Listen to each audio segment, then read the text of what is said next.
میری شہزادی مجبوری ہے نا، تم اچھے سے دروازہ بند کر لینا، پریشان نہیں ہونا۔ رات 8 بجے رفیق اپنے کام پر چلے گئے تو وردھن نے دروازہ بند کر دیا اور سونے کے لیے لیٹ گئی۔ رات طوفان سے گونج اٹھی، گرج چمک اور تیز بارش۔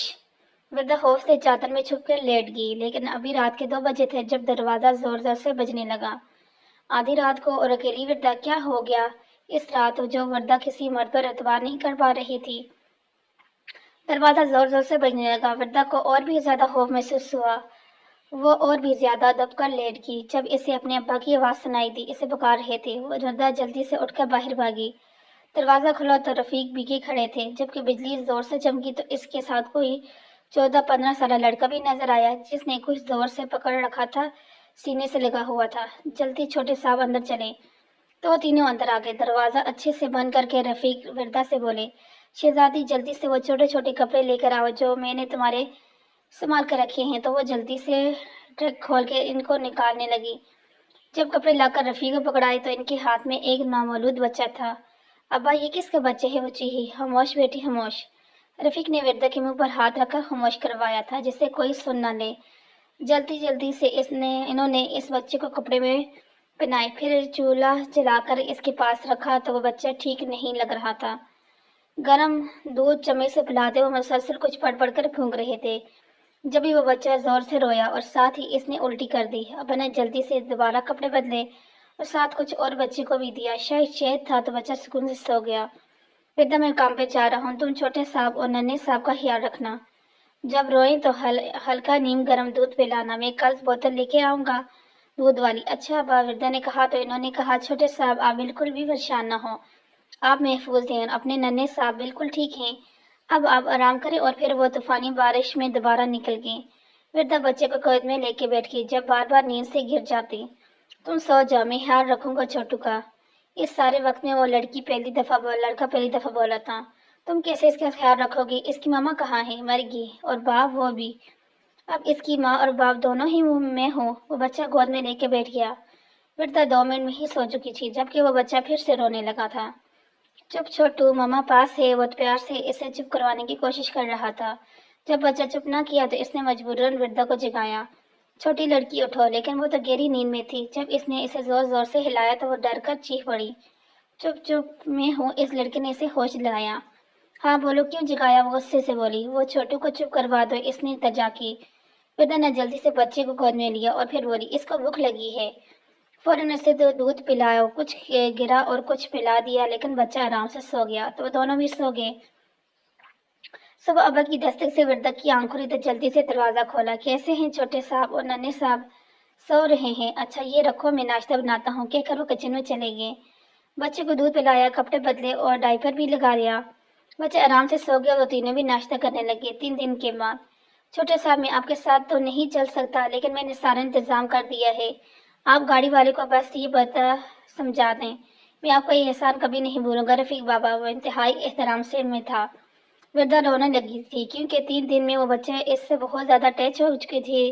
آپ دونوں کی زندگی میں کبھی بھی میری ضرورت پڑے تو میں حاضر ہو جاؤں گا، وہ انتہائی اطمینان سے بولا تھا۔ بچے کو لے کر گاڑی میں سوار ہو کر مڑ کر وردھا کو دیکھا اور شکریہ بول کر چلا گیا۔ سارا دن اداس گزر گیا، بجائے کیونکہ بار بار آنسو نکل آتے۔ رات بستر پر لیٹے اس نے پھر سے پوچھا، ابا مجھے بتائیں نا، اماں کہاں ہے؟ کیوں گئی ہے ہمیں چھوڑ کے؟ آج وہ ہوتی تو ہمارے گھر بھی پیارا سا منا ہوتا۔ وہ پھر سے رونے لگی تھی۔ سو جا وردھا، اور اب میں تمہیں روتا ہوا نہ دیکھوں، ورنہ اس عورت کو دوبارہ یاد کر دے۔ ابا بس کہا نا شہزادی، سو جاؤ تو روتے روتے نہ جانے کب نیند اس پر مہربان ہوگی اور وہ سو گئی۔ گہری نیند میں اسے اپنے چہرے پر اپنے باپ کا لمس محسوس ہو رہا تھا، اور وہ رو رہے تھے، اسے پیار کر رہے تھے، لیکن وہ پھر سے گہری نیند میں چلی گئی۔ وقت کا کام ہے گزرنا، وہ گزرتا گیا۔ ابا نے وہ نوکری اسی دن چھوڑ دی تھی، وہ کہیں مزدوری کرنے لگے۔ 2 سال میں ہی طبیعت بگڑنے لگی، لیکن انہوں نے پرواہ نہیں کی اور پھر ایک دن بے ہوش ہو گئے۔ ہسپتال لے جایا گیا تو ڈاکٹر نے بتایا انفیکشن بہت پھیل گیا ہے اور آرام آنا مشکل ہے۔ ابا نے ہسپتال کے پلنگ پر لیٹے اپنے چھوٹے صاحب کو مدد کے لیے پکارا۔ ابا کو لگا کہ وقت قریب آیا ہے، میرے مستقبل کی فکر نے انہیں پریشان کر دیا۔ بہتر مستقبل کے لیے وہیں ہسپتال میں میرا نکاح اپنے چھوٹے صاحب سے کر دیا، جو خود شاید 15-16 سال کے تھے، اور یوں 11 سال وردھا کا نکاح ہو گیا فون پر۔ چھوٹے صاحب نے آنے کا وعدہ کیا کہ جلد وہ آئیں گے، اور وہ آئے بھی۔